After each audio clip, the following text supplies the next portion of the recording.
Hey everyone, Hanz here. I hope you're doing well. This video wanted to talk a little bit about a blast from the past or blasts from the past.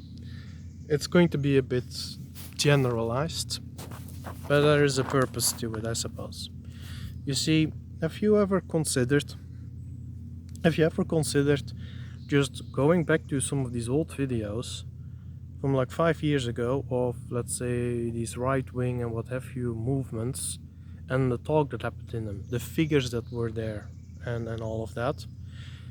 Even though you've already watched, actually even especially if they're videos you've already watched on topics that you've already heard about and all of that. Just to sit back for a minute, for half an hour, whatever long the video might be, and to think to yourself, okay, what has changed? Has there been actual change? Has things have happened in the meantime in the last few years? Has it gone worse? Has it gone better? Has it gone a little bit worse and a little bit better at the same time? Happens, right? And where do you see yourself standing today? Because sort of by accident almost, Hanz did that. I ended up listening to a video. It's now 5 years old, from 2018. It's 2023 for those who are curious when I make this video, and it's quite fascinating to see the change, at least for me. I live by the words I speak, so if I notice that someone is a hyena that that giggles and bites me, then I'm going to say, out with you, get out of my life, right? I only want noble beings in my life, so let have you. The passive type who will just stand by and watches what the others do, again, don't want such types near me. I really do not. You hold me back from achieving greatness. These types make me, at any rate, make Hanz quite miserable. Just being around. That in and of itself is enough to say, no thank you, go stand somewhere else, please. Grace somewhere out of my view. And yeah, some might say, well, haven't you lost a lot of friends that way? No, because these people are not my friends. They never were. Even if I would have said so, even if they would have said so. Because I think that someone who is your friend is someone who aligns with your virtues and is willing to actively protect you, does also protect your virtues that you live by. That's how I look at it.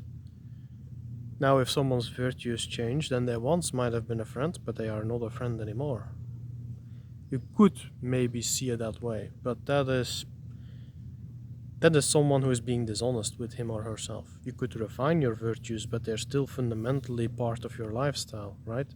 If bravery is, for example, a virtue that you aspire by, then other brave people are going to be more likely to be, at the very least, people you can appreciate, respect, and befriend.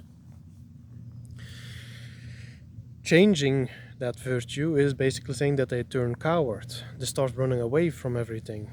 Okay, well then you as a brave person cannot have someone like that near you, right?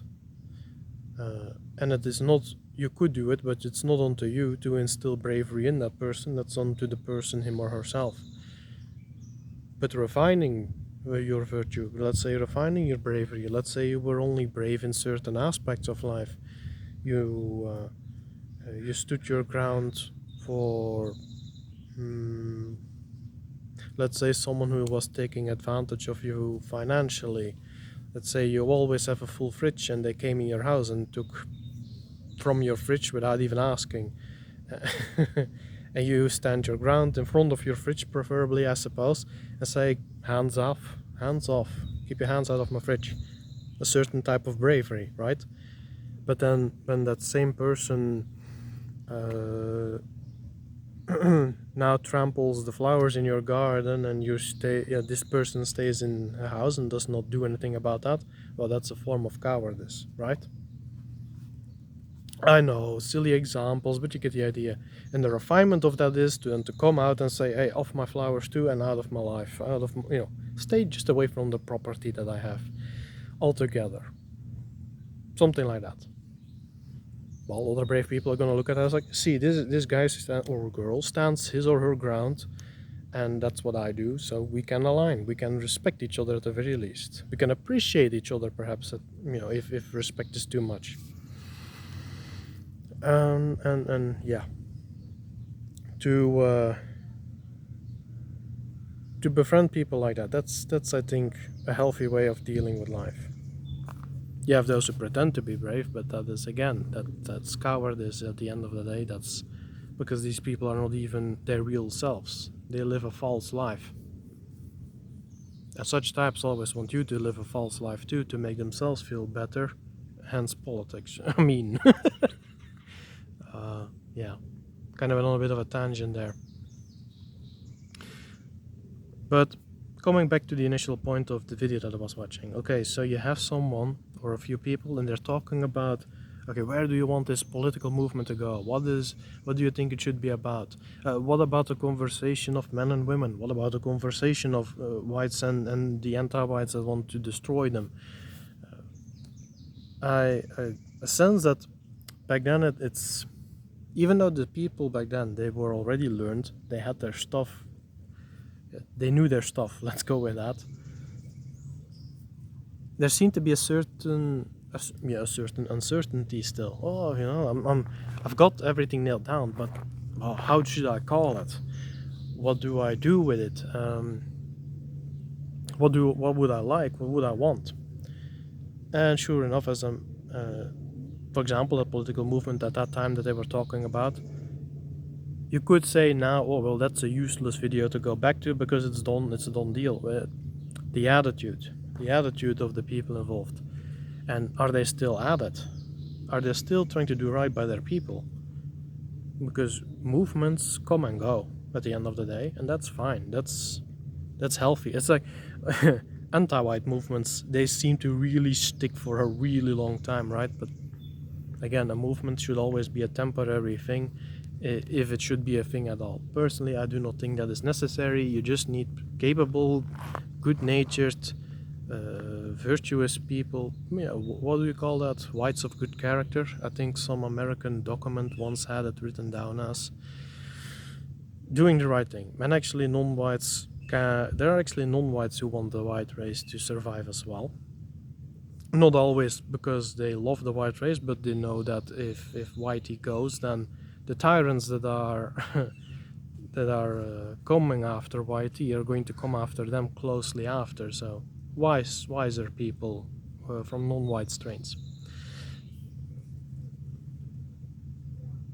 At any rate, the whole what shall one call it?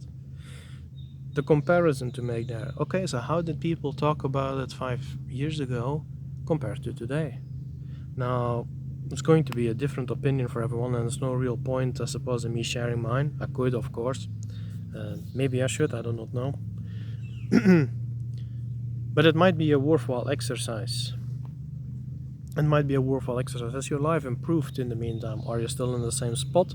Has it gotten better? Or is it really a little bit of everything? Have you gotten better in one field, but you lost some in another field, and so forth and so on?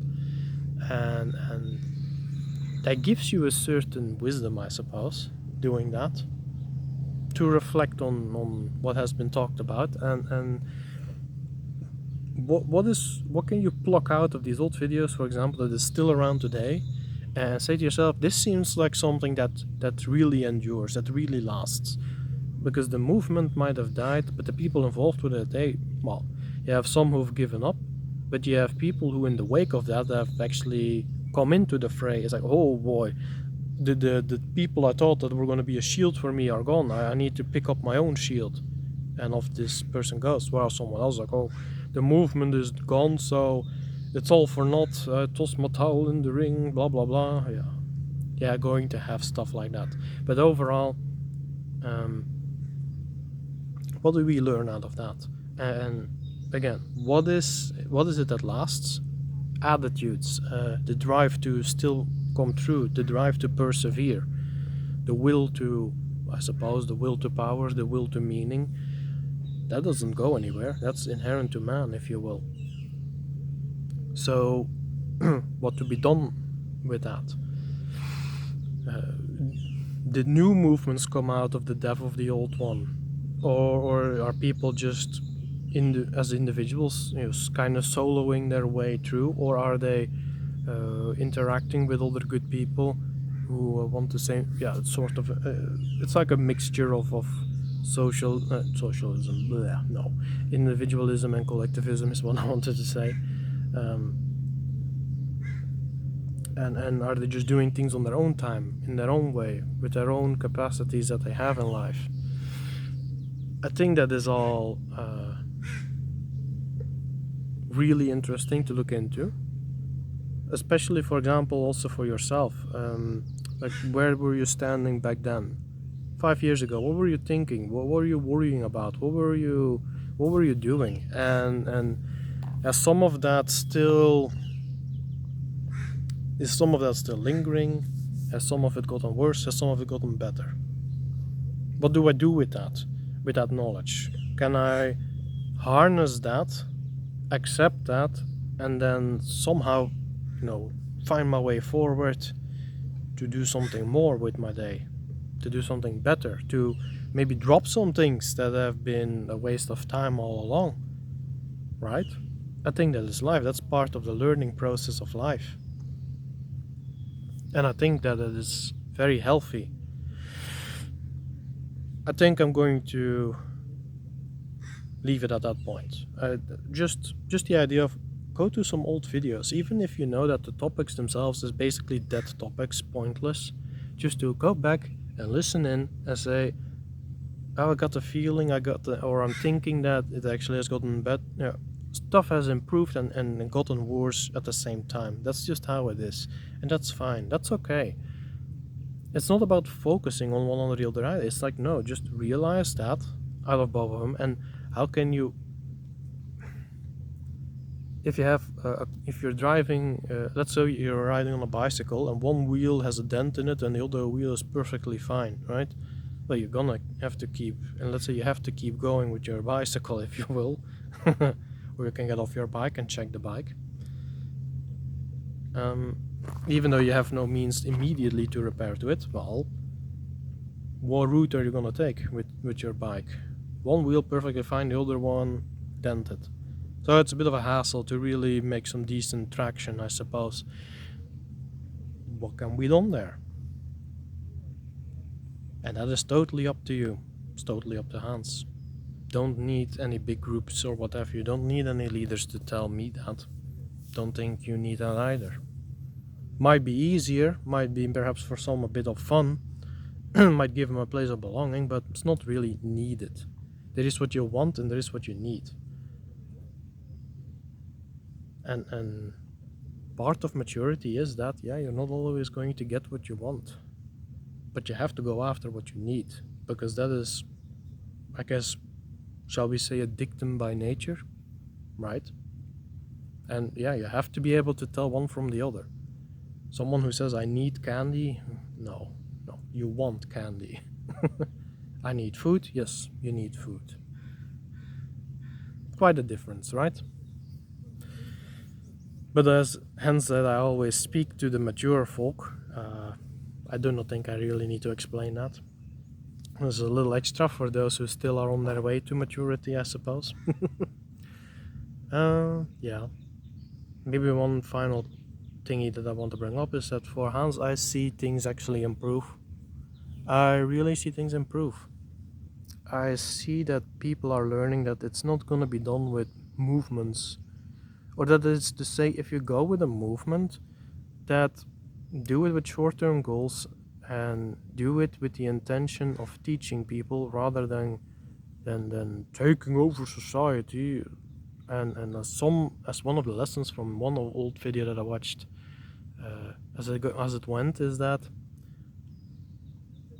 maybe it's worthwhile that if something is so completely rotten, let's say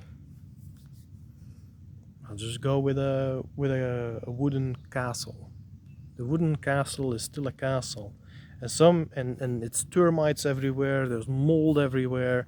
It's an absolute mess. But because it's a castle, people still think it's worth having. Well, where does the realization point perhaps come in that no, this place is gonna come down any minute. There's gonna be a pile. It's already a pile of rubble that is still standing straight. Maybe it's time for a new castle. Hey? Where are you in the building of that?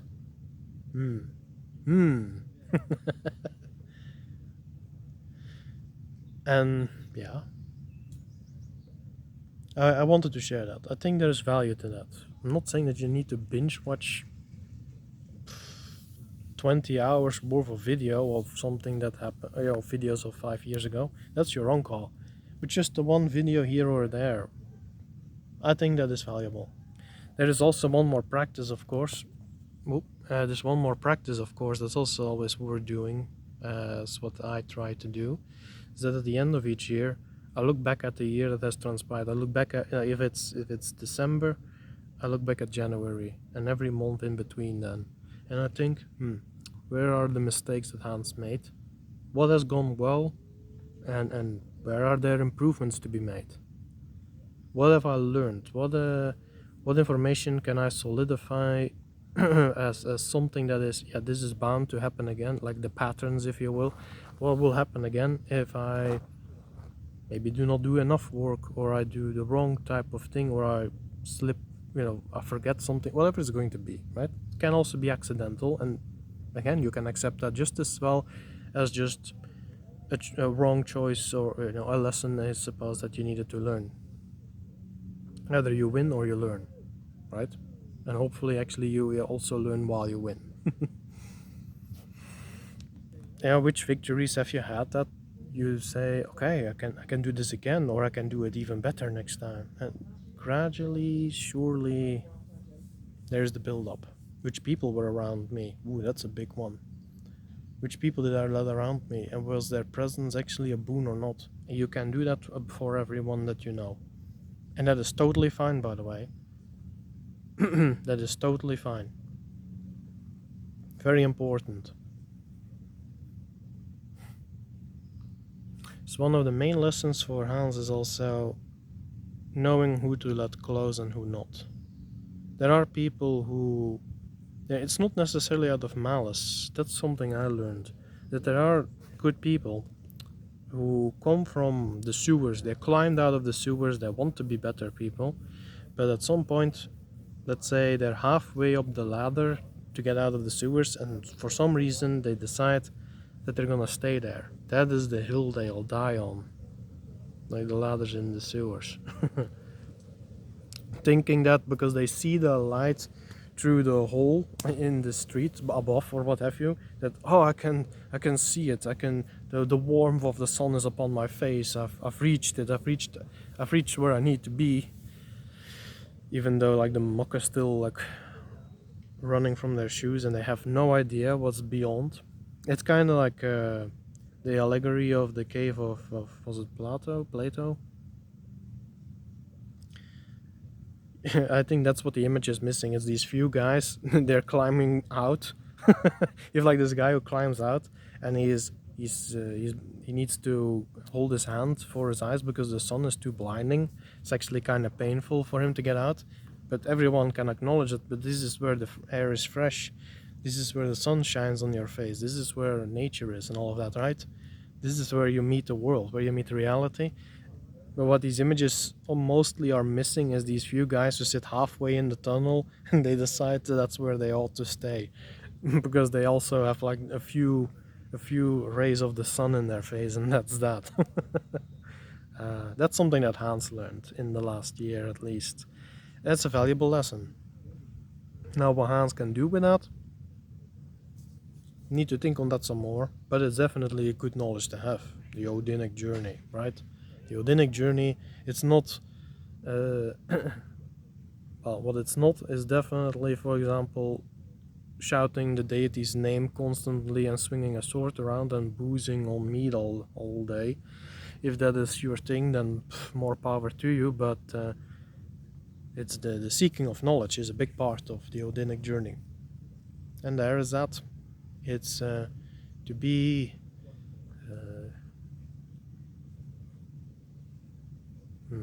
you know what, I could go into this a bit deeper, but I'm not going to. I'm working on something where I might explain this a bit more. We'll see. That's gonna be a while yet, but it's gonna come out, and I don't want to go into that yet. Anyways, if you don't like Odin or what have you, then forget I said that.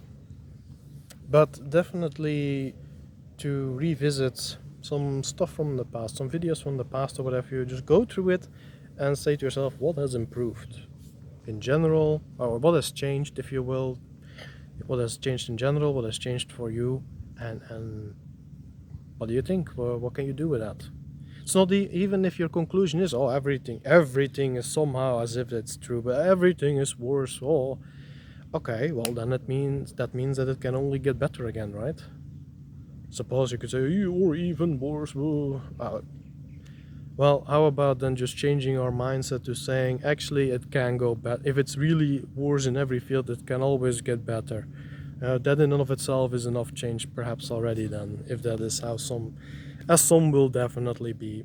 Luckily, such types I actually see are vanishing from the field, which has allowed a lot of breathing room for better folk to start speaking up. And I guess it would be nice to see some old faces reappear who have been sort of bullied out, or were just people were sick of this attitude, maybe to come back out of the shadows that they went into and start all over again, and then watch the anti-white gnash their scraggly golem teeth as, oh boy, the people you were working so hard to get rid of are back, just like that. It's wouldn't that be funny? Oh, I think it would be. Anyways, that's what I wanted to bring up today. You'll do with it what you want, of course, as always. And I will talk to you all soon, and you all have a good one. Bye bye.